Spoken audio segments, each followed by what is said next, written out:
The moment the casket lid shut, she leaned in close and whispered, "You have 1 week to get out."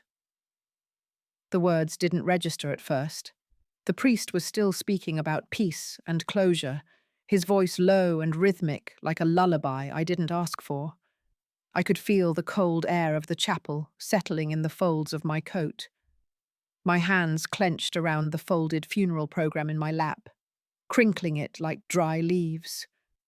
I didn't look at her. I didn't blink. I just stared at the coffin in front of me, the pale oak box that now held my son, my only child. The silence between her whisper and the priest's next sentence stretched like a rip in time. That was how she did things, quietly.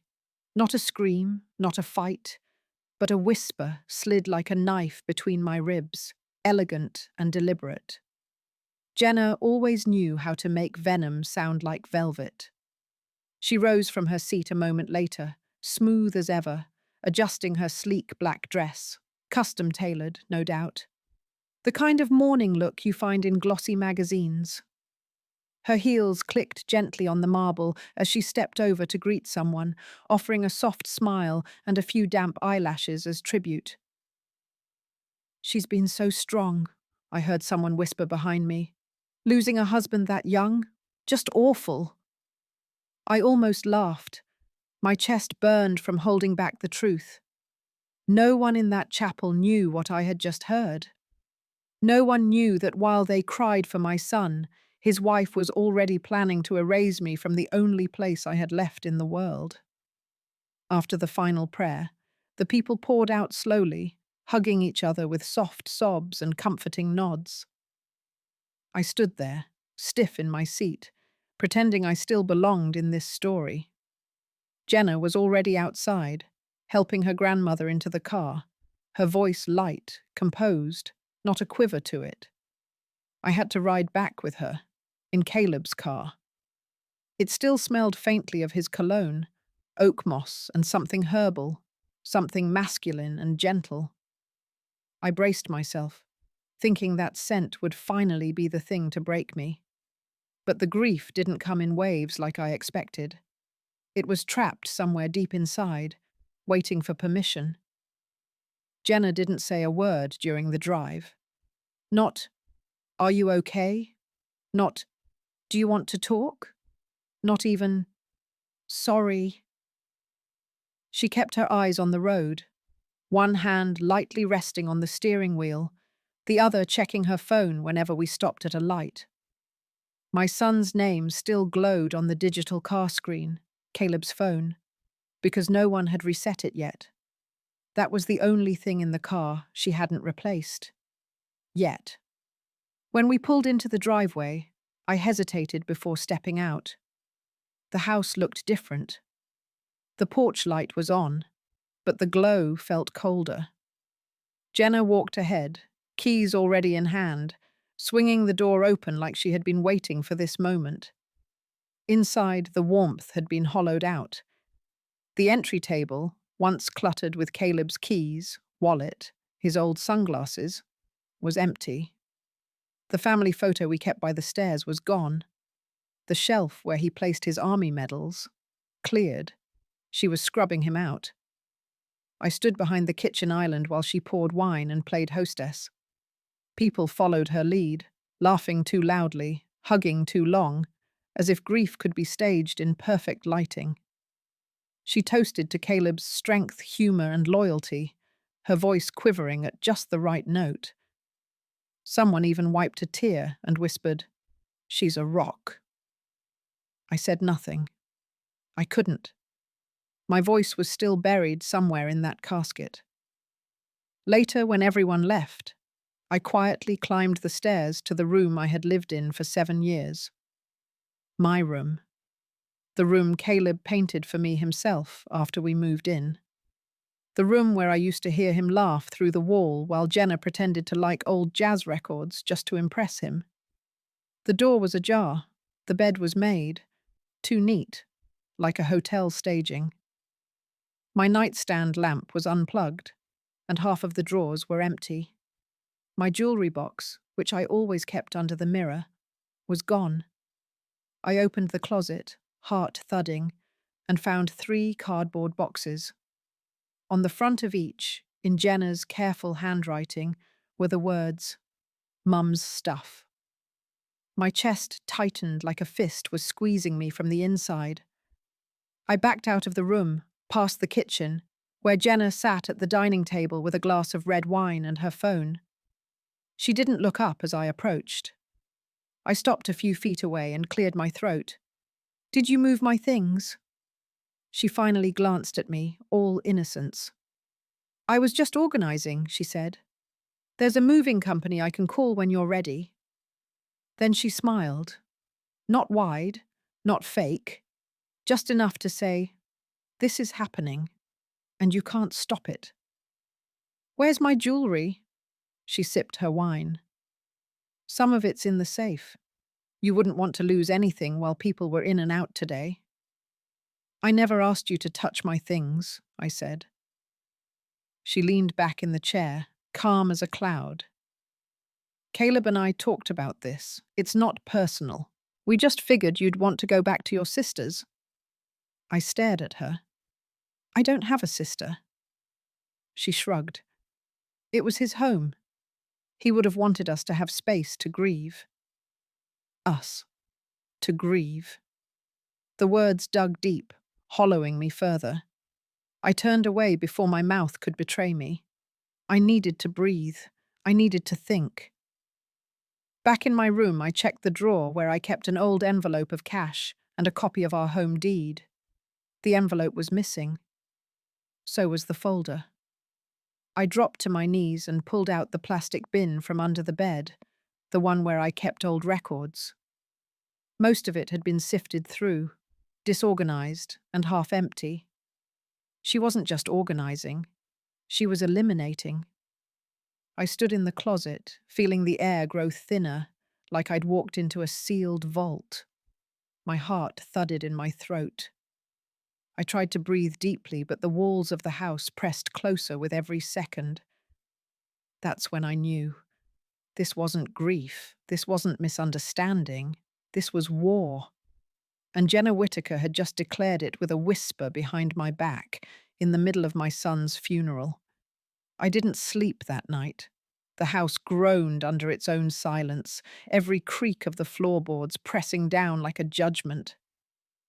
I lay there with my eyes open, staring at the ceiling fan as it spun slowly above me, carving circles in the dark like questions with no answers. Jenna hadn't said another word after dinner. She sipped her wine in the living room while I sat in my bedroom, trying to keep my thoughts from collapsing in on themselves. But something had shifted inside me. The numbness was still there. Yes, but now it had an edge. She thought she could erase me like a smudge on a photograph. She thought I would fold. She didn't know me at all. The next morning I woke before dawn and dressed quietly, careful not to make a sound. I wrote a note on the kitchen counter. Just one word. Appointment. Then I slipped out the front door before the coffee had even started brewing. I drove to the law office Caleb had recommended years ago, back when we updated our wills. He always liked Attorney Holt. "The kind of man who actually listens, Mum," Caleb had once said. I hadn't seen Mr. Holt in almost 5 years, but the second I walked through that door, he stood up like I was someone who still mattered in this world. "Ellen," he said, his voice warm but edged with caution, "I'm so sorry for your loss." I nodded, unsure whether to sit or cry or scream. Instead, I swallowed hard and said, "I need to talk to you about my house." 10 minutes later, I was sitting in his office, my hands wrapped around a coffee mug I hadn't touched, walking him through every detail. How Caleb and I had bought the house together after he lost his job. How I'd paid half the down payment with a cashier's check. How we had agreed to include both names on the deed for protection. "Do you still have proof of that check?" he asked gently. I reached into my purse, pulled out the worn envelope I'd been carrying like a talisman, and placed the slip of paper on his desk. His eyes lit up the moment he saw it. "This is excellent," he said. "If your name is on the deed and you can prove financial contribution, she can't evict you. Not legally." He leaned forward, elbows on the desk. "Do you still have the deed?" I hesitated. "I used to, but now I can't find it." He frowned. "Then that's the next step. Find that document. It's the cornerstone." I nodded slowly, my fingers tightening around the mug. She's already packed half my things. It's like she knew I'd be too grief-stricken to notice. Mr. Holt's voice turned firmer. "Well, it's time she noticed you're not." Back at the house, the air felt heavier. Jenna's car was gone, probably off making brunch plans or flipping through catalogues of nursery furniture. The absurdity of it almost made me laugh. Caleb had only been dead 9 days, and she was already hosting the performance of a lifetime. I moved through the house like a ghost with a mission. Every creak of the stairs was a countdown. I climbed into the attic, the air thick with dust and memory. Caleb had stored everything up here: his college notebooks, old army jackets, tax folders, even a box labeled "Mom, Important Docs" in his handwriting. My chest tightened as I ran my fingers over the faded ink. I sat cross-legged on the wooden floor, the light from a single bulb casting long shadows. I opened boxes one by one, sifting through layers of our life together. And then I saw it. A thick manila envelope, tucked beneath insurance forms. Final deed, Whitaker residence. I pulled it out with trembling hands and opened it. There it was. My name. Caleb's name. 2 signatures, notarized, dated, filed. Proof. The floor beneath me might as well have been made of water. I felt like I could float and collapse at the same time. And then something else caught my eye. As I packed the deed carefully back into the envelope, a small object tumbled from the corner of the box, a key, not one I recognized. It was small, metallic, cool in my palm, with something etched into it. 34B 7C FFRW. I turned it over a few times. It didn't match any locks I knew of in the house. Not the front door, not the garage, not even the attic padlock. I stared at it, unsettled. Caleb hadn't been the type to keep secrets. But maybe he'd felt the need near the end. I slipped the key into my coat pocket, tucked the deed envelope under my arm, and climbed down. And there she was, standing at the bottom of the attic ladder, sipping her coffee like she'd been waiting.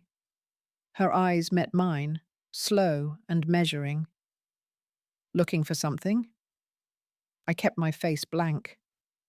"Just some old papers?" She tilted her head, all faux concern. "That's good. I wouldn't want you to get too stressed." She turned and walked toward the kitchen without another word, her silhouette crisp and composed like nothing had happened. But everything had. That night, I locked my bedroom door and scanned every page of the deed, every receipt, every bank record I could find. I created a folder on my desktop titled "For Holt Only," uploaded the files, and saved 3 backups: USB, cloud, external drive. If she wanted a war, I'd give her one.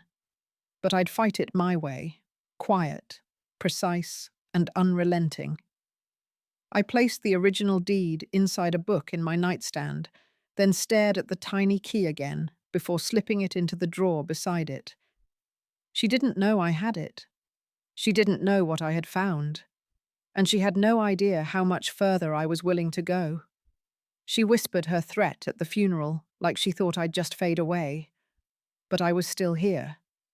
And I had just taken the first step toward reminding her that this house, this life, wasn't hers to rewrite. The morning after I found the deed, the house didn't feel any warmer. It was quiet, as always, but not peaceful, more like the hush before a storm. Jenna moved through the kitchen like she owned the floorboards. Every step was calculated, every smile timed. She poured herself coffee in the mug Caleb used to love, the one I gave him for Christmas 3 years ago. She never touched it while he was alive. Now it was hers. I sat at the table, pretending to read an old gardening magazine, but really just watching. She wore pale grey loungewear, hair perfectly tucked behind her ears. Her performance of mourning was flawless. Minimal makeup, but just enough to highlight the tears she never shed. She glanced at me once. "You sleep okay?" I nodded. "Well enough." She smiled. "That's good." That was it. That was the extent of our grief sharing. Later that day, I walked past the living room and stopped in my tracks. Caleb's recliner, the faded brown one he'd brought home from his first paycheck, was gone. In its place stood a sleek, modern-looking chair, stiff and sterile, with fake leather that caught the sunlight like a cheap suit. I stood there staring, as if refusing to look away would bring the old chair back. Jenna came around the corner with a glass of water. "Oh," she said casually, "I had the recliner picked up. It didn't really fit the room anymore."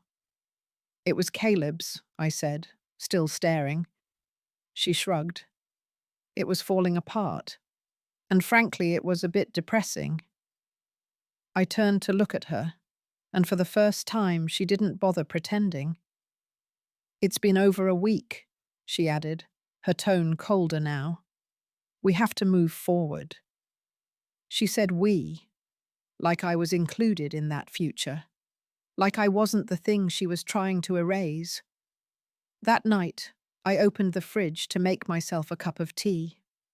My labeled containers, soup, salad, a slice of meatloaf Caleb used to love, were gone. In their place were perfectly arranged plastic boxes of avocado hummus, kale wraps, and probiotic yogurt. Jenna's handwriting in black Sharpie, "Do not touch." I wasn't angry. I was stunned. Every small detail she changed was another thread of Caleb being snipped from the house, from memory.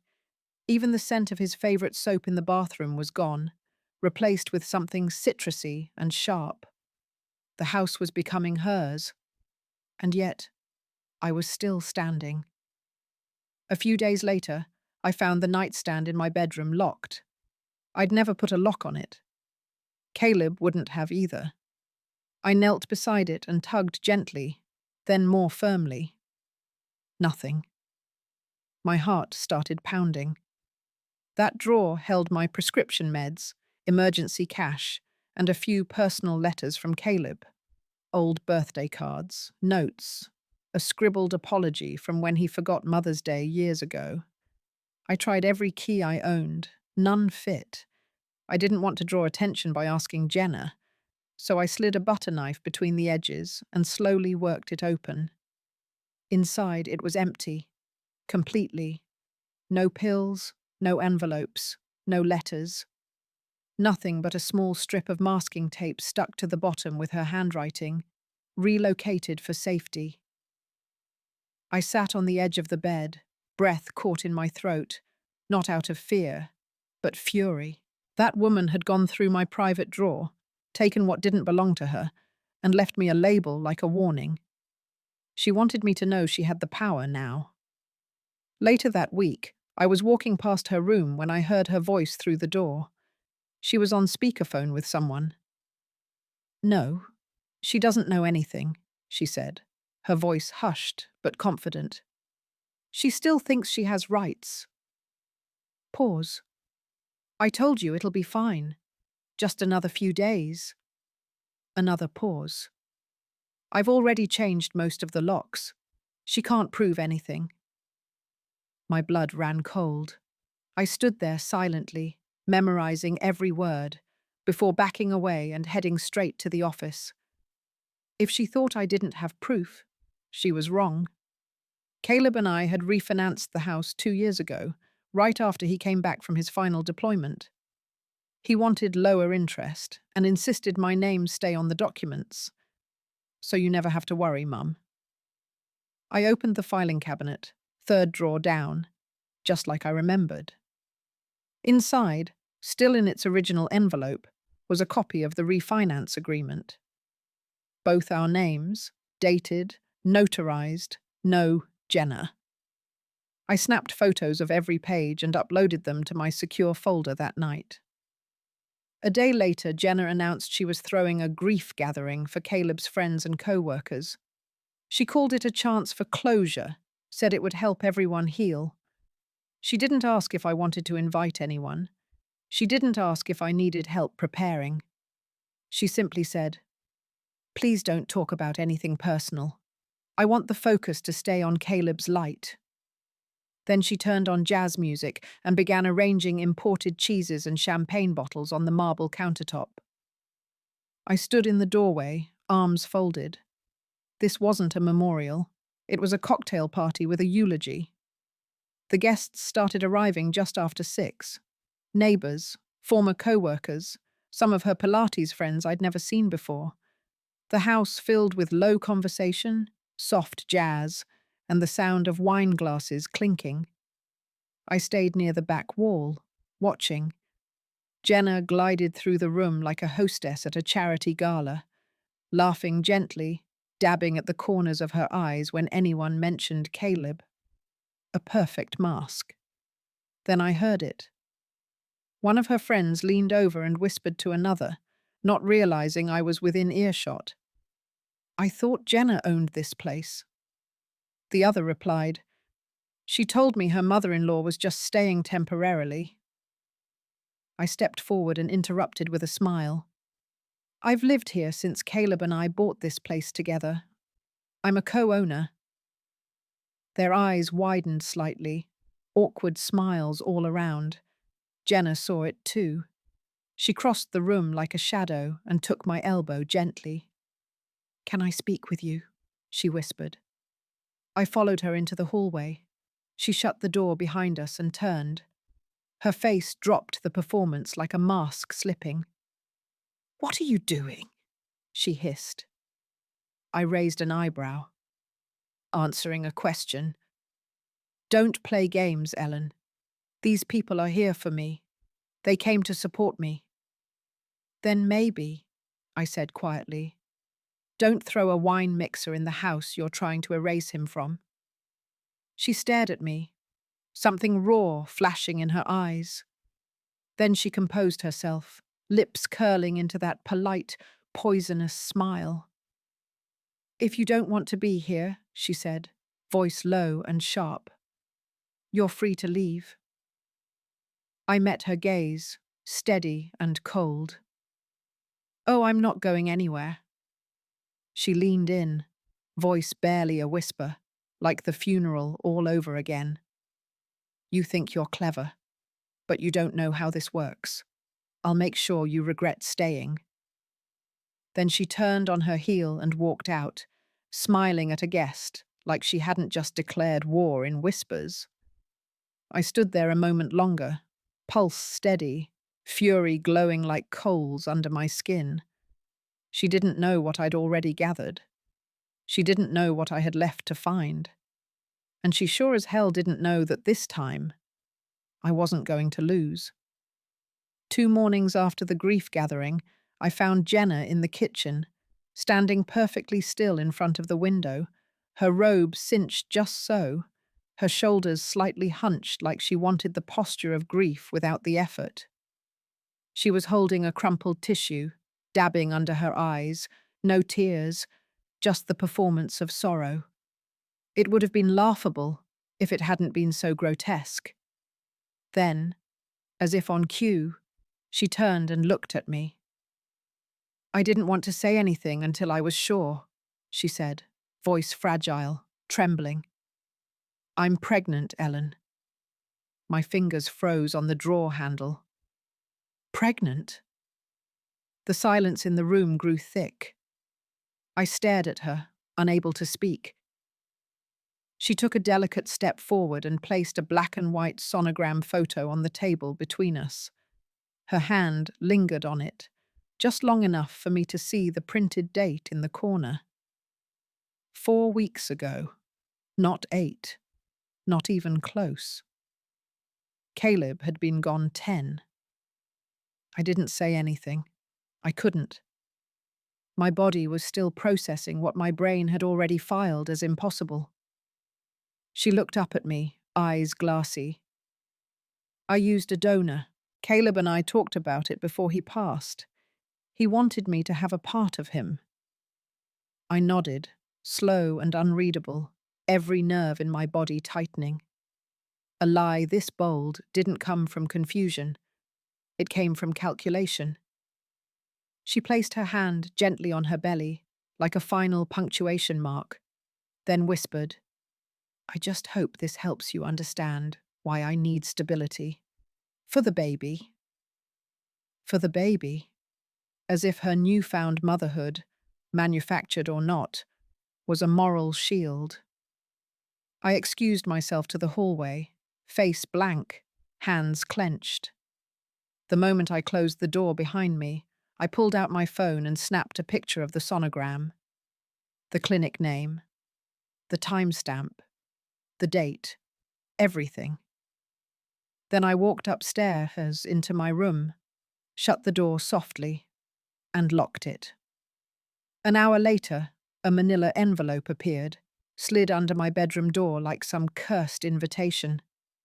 I picked it up, typed, neatly formatted, no court seal. It was a notice of termination of residency, claiming I had 48 hours to vacate the property for reasons of emotional instability and posing a threat to maternal health. At the bottom, in bold, failure to comply may result in legal intervention and potential elder neglect charges.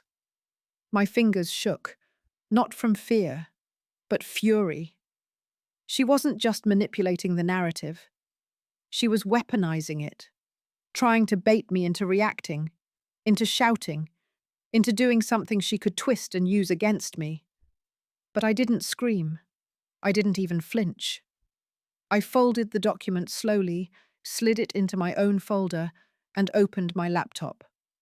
There, neatly backed up, were the deed with my name, the refinance documents, photos of the fake pregnancy sonogram and the clinic date, the metadata screenshot of a file on her laptop titled E-Signatures 2023, and most importantly, an audio recording I captured from the hallway 2 nights ago. Her voice, unmistakable. "I'll push her out of here without needing court. She won't even know what hit her." I'd left my phone on record by the laundry room door. The file was crisp. That afternoon, I drove to Mr. Holt's office without calling ahead. He looked up when I entered, startled, but not unprepared. I laid everything on his desk like cards in a poker game. I no longer cared to bluff through. He took his time reading, listening, his brow furrowed, his jaw tight. When he finished, he looked at me and said, "She's not just being manipulative, Ellen. This is systemic fraud. And if she's forged documents, misrepresented timelines, or used intimidation to try and evict you, she's opened herself up to litigation on multiple levels." He leaned back, exhaling slowly. "This isn't a family dispute anymore. This is legal warfare." I didn't say anything at first. I just sat there, my hands folded in my lap, eyes steady. Finally, I said, "So what do we do?" That evening, back home, Jenna acted like nothing had happened. She offered me herbal tea, said something about prenatal vitamins, asked if I wanted to look at nursery paint samples. I nodded and smiled politely. Inside, I was memorizing her every word. Later that night, I passed her room and saw her open tote bag on the chair. Poking from the side was a file labeled Doc Copies, Backup Plan. I didn't take anything. I didn't need to. I photographed every page I could flip without noise. One file had a screenshot of a will with Caleb's name, but the signature was off. Crooked, notarized in March. Caleb died in February. The metadata corner showed, created by Madison K. Laptop. I took a final photo, then walked away. Hands shaking, but not with fear. This time, it was adrenaline. She wasn't just faking pregnancy or rewriting my place in this house. She had forged Caleb's will. I sent every photo, every file, every audio clip to Mr. Holt that night, with a single message: she forged the will. He called the next morning before I even finished my toast. "We're filing today," he said. His voice was calm but electric. By noon, the wheels were in motion. A motion to freeze property transfers. A formal fraud alert to the probate court. A subpoena request for her digital documents, including the laptop she thought was her safe haven. Jenna noticed something had shifted. Of course she did. That night, she asked if I wanted to go shopping together for the baby. I smiled and said, "Let's wait a bit. Things might change soon." Her smile twitched, just slightly. She was beginning to feel it, the ground crumbling beneath her heels. At midnight, I checked the hallway before heading to bed. Outside my door sat another envelope. This one was thicker. Inside, a revised eviction threat, more detailed, more urgent. Again, no court seal. Again, it screamed desperation. I folded it neatly, slid it into the folder labeled Case, Whitaker versus Whitaker, and placed it beneath the floorboard where I kept everything she didn't want me to find. I stood there a moment longer, watching the moonlight stretch across the wooden hallway, and whispered, "You want war, Jenna. You just picked the wrong widow." By the time the court date arrived, the house was quieter than it had ever been. Not peaceful, not still, just quiet in the way a predator quiets before it strikes. Jenna didn't say much in the days leading up to the hearing. She moved with practiced grace, kept her tone warm and measured. She asked if I wanted more tea, commented on the weather, even offered to drive me to the grocery store. But every kindness now felt like a chess move, something she did to keep the illusion intact. She didn't know I'd already burned her playbook. Holt had filed the motion just days earlier, a formal request for the court to investigate the full extent of Jenna's actions, starting with the forged will, moving through the house deed, and ending with the suspicious pregnancy claim that didn't align with any medical logic or morality. He compiled the metadata from her laptop, time-stamped the creation of the false documents, cross-referenced dates and signatures, and included testimony from Caleb's previous refinance, showing only my name remained alongside his. He was methodical, unforgiving, just like I'd become. "You may not have to speak at all," Holt had said before the hearing. "The facts will do the talking." And I wanted that more than anything, for this to end not in screaming, not in chaos, but in facts. Cold, undeniable, untouchable truth. The courtroom was small, just a probate hearing room at the county courthouse in Fairbridge. Light filtered through narrow windows, dust particles floating like forgotten memories in the air. I sat at the left-hand table beside Holt. I wore black, not because I was mourning, but because I wanted to look like I'd already buried what needed burying. Jenna entered moments later, her lawyer by her side, a young man in an expensive suit who looked like he'd never lost a parking dispute, let alone a fraud case. Jenna wore cream. Her hair was pinned back in a soft twist. She held a folder in one hand, and in the other, a printed photo of the sonogram, a prop. The judge, a middle-aged woman with grey-streaked hair and a gaze sharp as barbed wire, entered and called the case. Everyone stood. Everyone sat. Then it began. Jenna's lawyer opened the hearing with quiet, deliberate tones, spoken with just enough fragility to imply injury. He painted Jenna as a widow, struggling to protect her late husband's legacy. He spoke of her emotional stress, her pregnancy, her need for stability. He described me, without using my name, as an unwell elder who's shown patterns of emotional volatility and unpredictability. He handed the judge the eviction notices Jenna had crafted, though still, not a single one had been court-filed. Jenna sniffled on cue. Not once did she look at me. I didn't move. Then it was Holt's turn. He stood, cleared his throat, and began in the calm, clipped tone I'd come to recognize as the prelude to devastation. "My client," he said, "has co-owned this property with her late son for over 7 years. Her financial contribution is documented through bank receipts. Her name is on the original deed, and it remains there, undisturbed, unchallenged, and legally binding." He turned to the stack of folders we'd prepared and held up a printout. "This," he said, "is a copy of the so-called updated will presented by the opposing party. Now here," he tapped a red-stamped line, "is metadata from the document file. It shows that this file was created on a device registered to Jenna Whitaker 2 weeks after Caleb Whitaker's death." A hush fell over the room. Holt wasn't done. He clicked the remote we'd brought, and a screen lit up.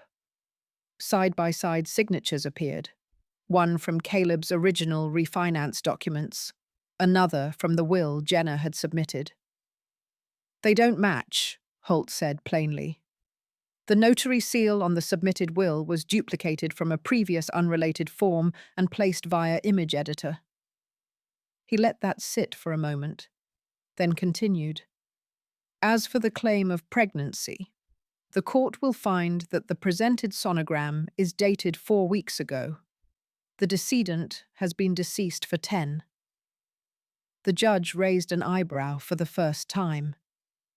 Jenna shifted uncomfortably. Her attorney leaned over and whispered something quick and sharp. Holt finished with a final display, a copy of the refinancing documents from 1 year prior, bearing only 2 names, Caleb and me. He turned to the judge.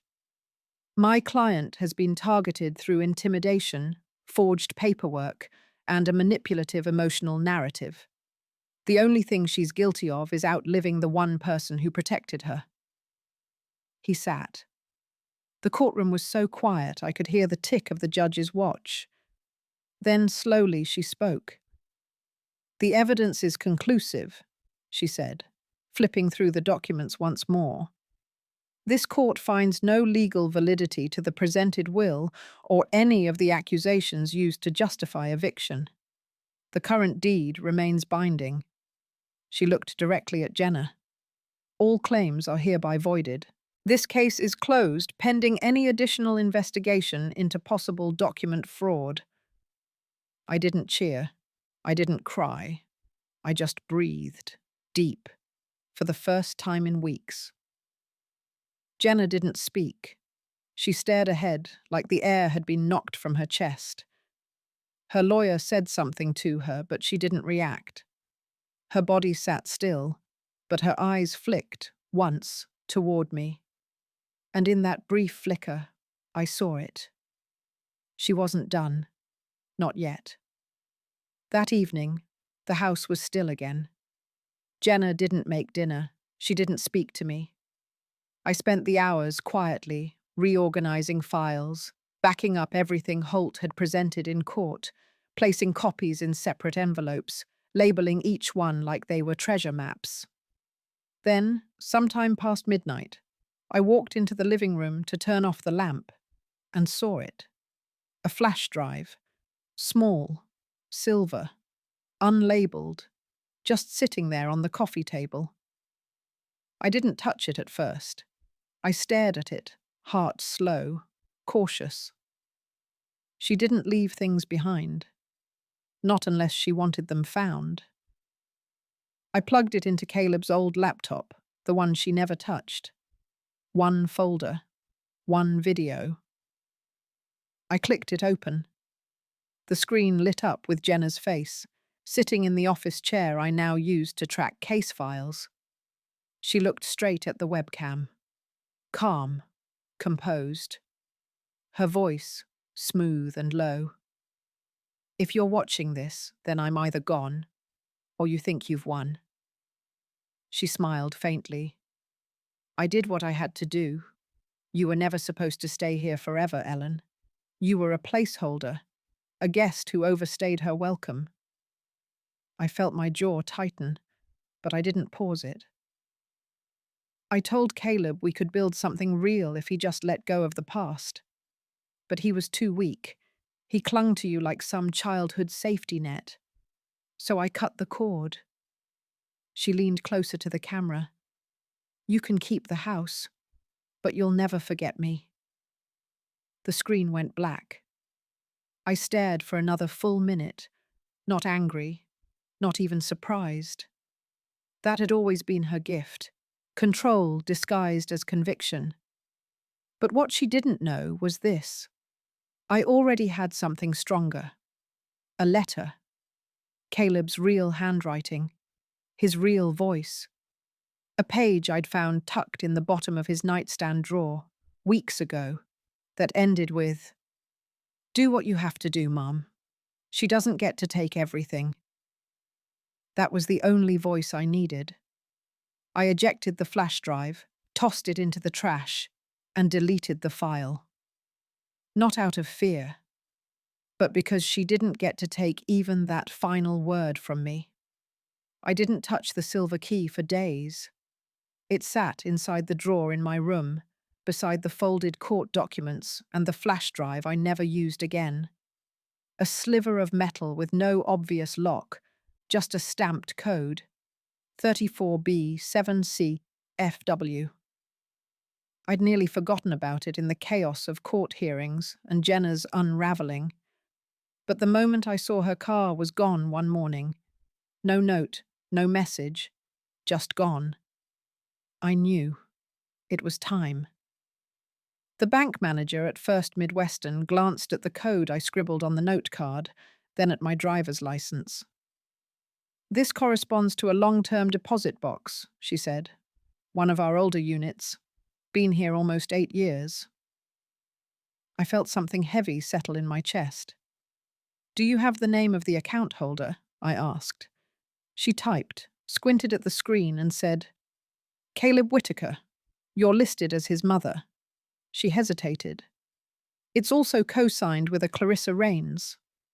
I blinked. "Clarissa? She's a lawyer." The manager nodded. "Would you like to open the box?" I did. They took me to a narrow back room with quiet walls and a metal cabinet that looked more like a morgue drawer than a safe. When the key clicked into place and turned, something in me did too. Inside the box wasn't much, but it didn't need to be. There was a sealed envelope with my name on it, a legal-looking document wrapped in ribbon, and a photograph of Caleb and me, taken on the front porch the day we moved into the house. On the back, in his handwriting, "Don't ever doubt who loved you most." My hands trembled as I opened the envelope. The letter inside was short, but every word landed like a quiet explosion. "Mum, if you're reading this, something's gone wrong, and I'm sorry. I should have told you more. I should have protected you better. But I knew Jenna. I knew how far she might go if she ever thought she could control what I built, what we built. This house was always ours, not just legally, but in spirit. You helped me when I had nothing. You kept me grounded. You made it possible. Please don't let her erase me. Please don't let her turn you into a guest in your own home. Do what you have to do. You have my blessing, and more importantly, you have my truth. Love, Caleb. I sat there in that cold little room, the letter pressed against my chest, and for the first time since the funeral, I let myself cry. Not for the pain, not for the betrayal, but for the clarity. I had spent weeks fighting to prove my place, to hold on to a home. But now I realized I wasn't just defending property, I was protecting Caleb's memory, his voice, his choices. He had prepared for this. He'd known. The document beneath the letter was a handwritten will, dated 6 months before his death. Witnessed, notarized, never submitted. But binding. It left full ownership of the house to me. No mention of Jenna, no provisions, no doubts, just my name. Signed in the same handwriting I knew from every birthday card and note he ever scribbled on my fridge. I scanned both documents at the bank's business centre and sent them to Holt. His reply came within minutes. We didn't just win, Ellen. We proved he never chose her. I returned home just before noon. The sun was creeping across the floorboards again, no longer shadowed by silence, but filled with something I hadn't felt in months. Presence. Jenna's SUV was gone, her room empty. All that remained was the echo of the lie she had tried to build, and the truth I had restored. That afternoon, I returned the deed and the letter to my safe space, right beneath the loose floorboard beside my bed. I sealed the photos in plastic sleeves, not for court now, but for myself, and for Caleb. Then I walked to the front porch, holding the photo he left, and stood beneath the wind chimes he once hung from the eave. They clinked gently in the breeze, and I could have sworn for just a moment I heard his laugh somewhere in the rustle. That was when I knew. I wasn't angry anymore. I was done, not defeated, finished. And this is what I've learned. Sometimes the loudest scream is silence. Sometimes the most powerful revenge is survival. I didn't need to destroy Jenna. She did that all on her own, piece by piece, when she chose manipulation over truth, deception over legacy.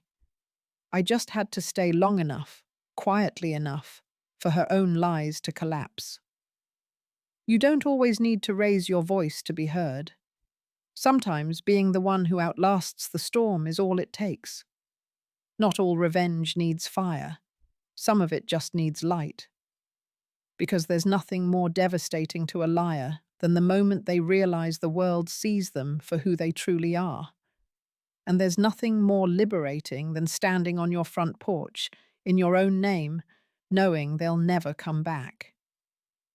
If you've ever been pushed aside, forgotten, in a home you helped build, if you've ever been treated like a placeholder in a life you nurtured, if someone's ever tried to rewrite your story while you were still living it, let this remind you. The truth can be buried, but it can't be erased. And sometimes, just by staying, by choosing grace over fury, patience over panic, you give truth the time it needs to rise again. So share this story, not for me, but for someone else who's still in the fight, someone who needs to know. They're not crazy. They're not powerless. They're just waiting for the moment when the truth finally steps into the light.